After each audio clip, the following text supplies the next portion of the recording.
Welcome to the Relationship Recovery Podcast, hosted by Jessica Knight, a certified life coach who specializes in narcissistic and emotional abuse. This podcast is intended to help you identify manipulative and abusive behavior, set boundaries with yourself and others, and heal the relationship with yourself so you can learn to love in a healthy way. Hello, and thank you so much for being here. I don't know how to say this. I've been going through a lot, and I think that one thing that I'm realizing is that I've spent probably most of my life trying to wonder if everybody in my life was crazy or if it was just me. And I've been in therapy for a really long time, over 20 years at this point, and as well as coaching, as well as going through certification programs and all this stuff. And like, my conclusion is that no, I'm not crazy. But one, there's always things to work on. And two, a lot of people are not doing their work in the world. A lot of people don't do what they need to do. A lot of people in the world do not look at their own behaviors and how they affect people. And that can lead a lot of us to think and feel that we are crazy, that it must be us because we're the self-aware person. You wouldn't be listening to this podcast if you weren't trying to understand what was going on in something, either in you, in your relationship, in your partner, in the dynamic of somebody who's close to you. Nobody stumbles upon this podcast and is like, oh, emotional abuse, that looks like a good idea. You're here because it matters and because you want to understand. I'm going to go ahead and believe that if I was to sit here and tell you, you know what, you're the emotionally abusive person here, as hard as that would be to hear, I trust and believe that you would listen, but I'm not here to tell you that. I'm here to tell you that if you feel like you're spending your entire life wondering if it's you and if you're crazy, that you likely are not. And it's likely that a lot of people in your life, or if we just focus on relationships, a lot of your romantic partners are most likely not doing their work. It is most likely that there are things coming up in your relationship that on the surface might be forgiven as emotionally abusive behaviors, such as a trauma response, insecurity, outbursts based on triggers.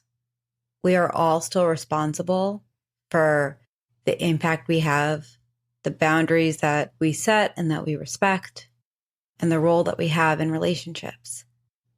And I think sometimes it's really hard to understand what emotional immaturity is, because likely, and most often, we are dealing with somebody who is like really smart.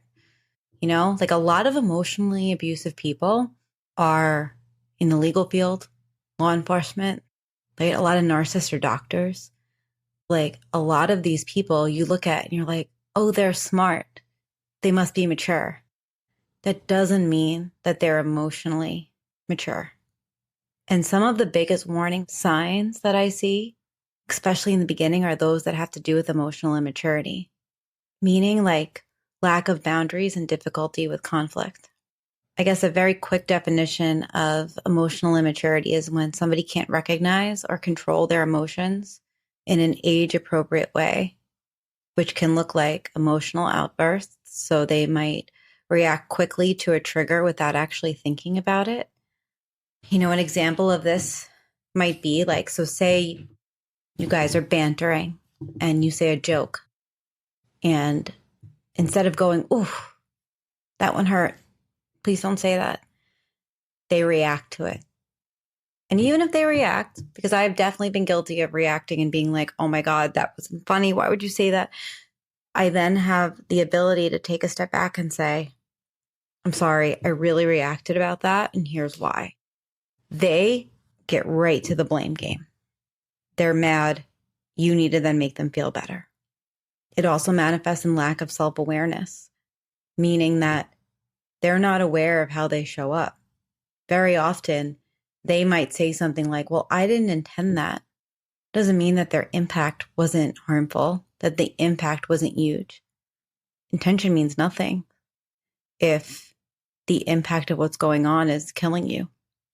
It also can look as a lack of emotional depth, And now a lot of emotionally abusive people, especially, I've seen this a lot lately, that there's like, and I've done a podcast on this before because I was so wrapped up in it for a while.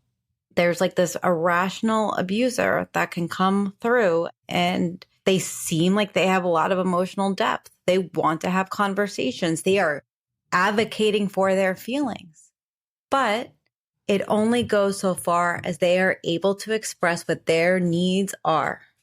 Therefore, it only goes as far as they are able to control the narrative. Therefore, the emotional depth is only on one side. And now you might be looking at this or listening to this and thinking, oh crap, like I totally shut down sometimes. That's not what I'm talking about. What I'm talking about is the emotional depth comes from a place of, I am so curious about these feelings only so far as they benefit me, only so far as I get to explain my side. That's emotionally immature. And now, just because we have a side of us that might find it hard to hear some things or find it hard to sit with things, like typically what I notice when that comes up is it's usually when somebody else is only sharing to prove a point, but when it goes the opposite way, when it's our turn to share the really hurtful things, we can't share. So that leaves one side being really shamed and the other side unloading, which is also not emotionally mature. They also might experience like just the surface level emotions, anger, rage, sad, but not the underlying feeling that you can actually work on, like frustration, desperation. I also think that a lot of times an emotional, immature person doesn't know how to regulate themselves. They don't know how to take a step back and say, whew, I'm not okay. This is a me thing. And I think back sometimes to when this was many years ago. Gosh, this was 10 years ago. When I used to come home, I used to take this train. And when I got home, my ex-husband, he'd be home like already and probably home all day. I think he was unemployed at that point. And he'd be like, hi, how are you? And I would just be like, I just got off this hour-long train where I had to stand the entire time in like a sardine can and be like, and I was like, I need 5 minutes. And I would just sort of like head down, walk into the bedroom, try and change my clothes, wash my face, get water. And then I was ready to be a person. And we eventually talked about it. And I eventually said, you know, look, after that train ride, I just feel like a piece of trash. And I had to walk like, I don't know, like 10 minutes in whatever weather there was. And I was like, look, I am just not a person when I come home. And I need just 10 minutes. Like, it doesn't mean I'm not like happy to see you, which is like a whole other category. I wasn't very happy to see him. But like, if I had continued to be emotionally immature about that, what I would have done is say, what the hell is wrong with you? I just worked all day. Can't you give me a minute? Rather than realizing that there's somebody on the other end of whatever I am doing and needing to try and just like set the tone, communicate, right? How he receives it or doesn't receive it, that's on him. If he goes, well, I expect you to do this. Well, it's like, well, I am a full person. But what I can do, you know, and I remember doing it was I communicated, look, when I come home, I just need a few minutes. This is new. I previously walked home. I liked that. This is hard. I'm getting used to it. And the reason that I am talking about this is because severe signs of emotional immaturity go hand in hand with abuse. Here are some common signs that we might see. One of the biggest concerns that I have is regarding empathy, because this could be a really big red flag that would cause emotional harm. And while they may not be intending to hurt others, it can be a precursor for a lot of abusive behaviors because they are not stepping outside of themselves to care for the other person. And this is really due to their lack of understanding of how their behaviors affect other people. Without empathy, an emotional immature person will convince themselves that they're the one who is wrong in any argument instead of taking ownership for their actions. And just to be clear, ownership does not mean I own my parts. But you did. It also doesn't mean I'm sorry for everything I did. That's not an apology. I believe the third podcast I ever did was about apologies.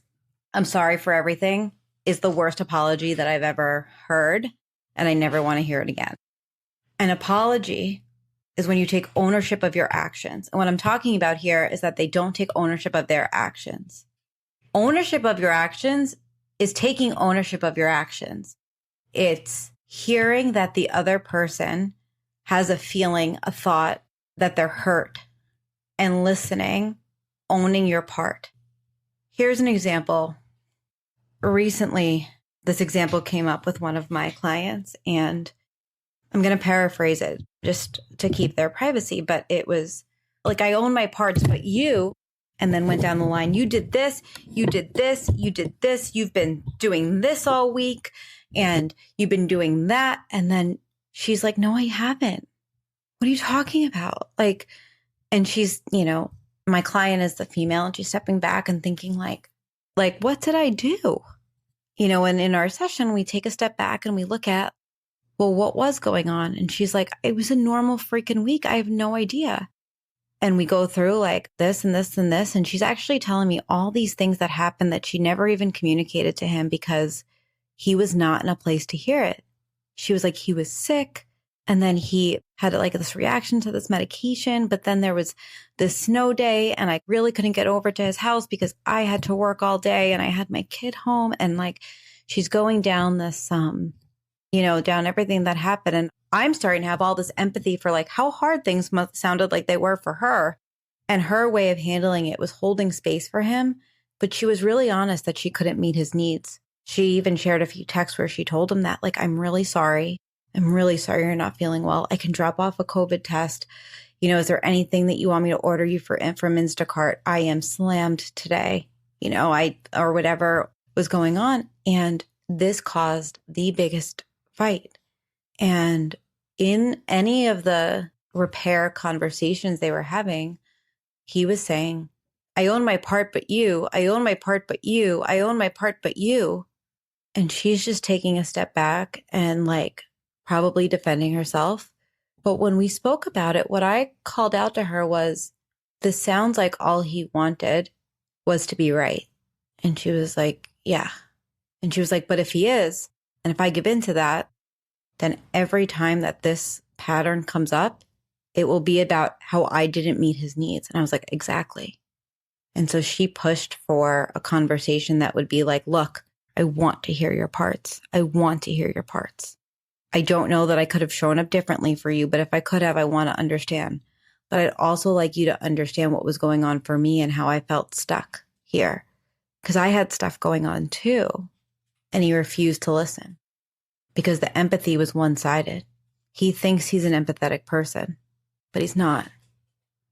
At the time of recording this argument is still going back and forth because she held that boundary of, I won't take all the blame. I will take my blame, but you can own your part too. And I think what she wants him to own is, yeah, I totally wasn't seeing the last 3 days clearly. I was sick. I was frustrated. I was stressed. I had this medication reaction. Like, it definitely wasn't myself. And like, you were stressed too and in your own world, and we couldn't really connect. And because of my insecurity and my anxiety, I started to spiral, and I finger pointed, and I probably created a narrative in my head that you didn't care instead of seeing how much you did care. And then she could say, I'm really sorry that I didn't show up for you. I tried to hold space, for what you needed. There was actually a lot more going on for me than I told you. Maybe in the future we can find a way that like I can express to you a bit of what's been going on for me without you feeling like you need to take it on, or me feeling like I'm unloading on you at a time that you can't receive it. That probably would have led to a really mature conversation, but that's not where it went. And that's when we get to abuse, to control, because the person who is emotionally immature, all they want to do is control the narrative. They want to control you. They want to control your taking ownership, and they won't stop until they win. And I'll be honest, I've been working with her for 9 months. This pattern's come up a lot. This was just the example that she was sick of, like, just giving in, because it puts you on this other path, right? Like, where's your integrity then? How can you take care of yourself if, like, you're just like, that doesn't mean, like, sometimes we just sort of like fall on the sword just to move on. But this was bigger, and it seemed bigger. And we've seen this cycle happen a lot. And if you're listening to this, I love you, and I'm sending you so much grace for handling this. I have been exactly where you are. But this brings up another point of how emotional immaturity can lead to abusive behaviors. And this is around boundaries. Does your partner expect your boundaries? What are healthy boundaries? So I always say this: a boundary typically is set to keep somebody in your life. If you didn't want them in your life, it's another kind of boundary. I have a whole course on boundaries with abusive people, and that's to create enough space so that you can begin to freaking think for yourself. Boundaries in relationships with people in your life are typically set to keep them in your life. When I set a boundary with somebody I care about, it's not for me to push them away. It's for me to keep them here. When I would tell my partner, I need space, I need Saturday to just kind of like get my shit together, it wasn't to keep him out of my life. It was to keep him in my life. It was to keep my oxygen mask on. It was so that I could show up better in the relationship. A sign of emotional immaturity is when somebody takes your boundaries as a personal attack or become offended. And so if you say, you can't talk to me that way, and they take that as an attack. If you say, I need the night, or use mine, I need Saturday, and then there's a consequence, either stonewalling, passive aggression, protest behaviors, punishments, or even the boundary of setting a boundary without communicating it and then expecting somebody to understand and respect it. And then when they don't, blaming them for it. Extremely emotionally immature. And I see that a lot. This one, a lot of people struggle with, but it's this inability to go deep. And I'm going to try and explain it the best that I can. But people who are emotionally immature, they keep things superficial and surface level. And now you might be thinking, no, we have deep conversations. I know so much about them. Okay. Are they able to talk about why they were upset about something and what they want to see differently and tap into the part of themselves where they know you wouldn't want to hurt them? Or is it more like happening around the surface and not integrating into their body before they talk at you about things? Some people are unable to go deeper into their thoughts and feelings. And it could be due to their trauma. Sometimes it's neurodivergence. Sometimes it's culturally, that's what they have been adapted to do. So it's definitely a very complex thing to think about. But the way I think about it is that I personally want to be in a relationship where our hurts can get resolved. I've been in too many abusive situations where I have been told to think what they want me to think. I want to be in a place where there is a deep knowing and a curiosity. Not to say that I will know this other person better than they know themselves. I don't believe that we do. I think we know ourselves best, but in a sense of like, I am here and to share, and I want to have that connection. And if you want to have a deep connection, if you want to be in a place to work on these things, somebody who doesn't have that, it might not work for you, because where it might end up going is nothing ever gets resolved. It only gets resolved insofar as they will resolve it. Another sign of emotional immaturity turned abuse is when they have difficulty controlling their emotions, because it likely leads to blame on you. Anybody can have a bad day. I have bad days. But look at a pattern of the outbursts. Are they appropriate for the situation or moments? Or do they seem out of control? Are they unable to calm down?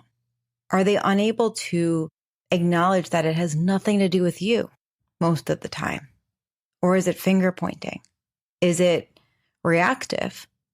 Often, an emotionally mature person will make up ideas about what we think and about who we are and about like what we are, what our intention is, instead of asking us. You think about like you're cleaning something or like you're deep cleaning your home and you're just focused on that and you might have headphones on, has absolutely nothing to do with the other person. You're just like focused. Maybe like you just cleaned something that was like icky. And like, then it's like, oh, why are you so mad? What happened now? Nothing. I'm just cleaning. Oh, so are you mad that I didn't help you clean? No, I'm not mad at all. I'm just cleaning. Everything is a trigger. And a mature person has the ability to say, I am triggered and I'm not okay. One of the biggest signs of my growth, my own personal growth, was for me to be able to walk away from situations when I was feeling triggered. The other person didn't know it was like it. But if I was in a tough conversation with a partner and I would say, I'm not okay, I need a second. That was my way of saying, I need to calm down this feeling inside. Another question is, do they struggle with conflict? It can be from avoiding conflict at all costs, which does include avoiding working through conflict, or do they have conflict with everybody? And then, of course, there's usually a caveat of like, well, everyone sucks, and then you're just kind of taking that step back going like, what do I like? It's another sign that somebody is unwilling to look inside at the way that they show up. And if somebody is unwilling to look outside at the way that they show up, what that leads to is the superiority of that they are right, everyone else is wrong. And it's extremely toxic and extremely hard to move through. And that creates a power dynamic in a relationship, and a power dynamic that is really unhealthy. And I don't see a way out of that power dynamic. When I envision that power dynamic, all I see is walking around in a circle and being unable to walk like outside of that circle of like, how do we actually resolve things? And I am someone that doesn't want to settle for a subpar relationship. I would like to have a deep relationship with somebody who we are able to work through these things and move forward. That is the world in which I want my daughter to grow up in. And I think I would have settled a lot of times for other things, but I think it's important to think about, is this a game of power and control like I'm fighting with a child? Or is this an adult relationship where we are growing and healing, repairing?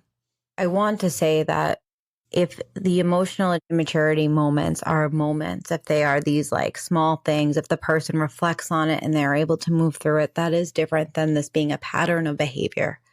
I would look at this, is this a pattern of behavior? Can we see this in a lot of their behaviors? One of my new favorite people is Lindsay Gibson. Lindsay Gibson writes about emotional immature adults. And she says, one of the core characteristics of an emotionally immature adult is no matter what you say, they won't hear you. And that means like, no matter how good you say something, they won't hear you. And no matter how bad you say something, they won't hear you. They don't want to hear you. All they can see is like what's right in front of them. And so this is probably like the tip of the onion, the iceberg, whatever. And so if you are feeling like this is in your relationship, if you are feeling like this is abuse, I encourage you to listen to my podcast that I will link in the show notes about the cycle of abuse and start to see if that is what you are in right now. And it's always okay for you to reconsider the relationship. It's always okay for you to ask yourself, is this what I want? Is this what I need? Sometimes you really need to just talk it through with someone and to be able to just nail down what some of these behaviors are, figure out, are these in moments or is this a pattern, and be able to figure out how to move forward. I hope that this was helpful. I really hope this was helpful. You can find me on Instagram at Emotional Abuse Coach. You can email me at jessica@jessicaknightcoaching.com. And you can find me at emotionalabusecoach.com. And as always, if you want support, if there's a time that you'd like to book that is not available on my website, always feel free to reach out. And just remember that you don't have to settle for anything that is hurting you.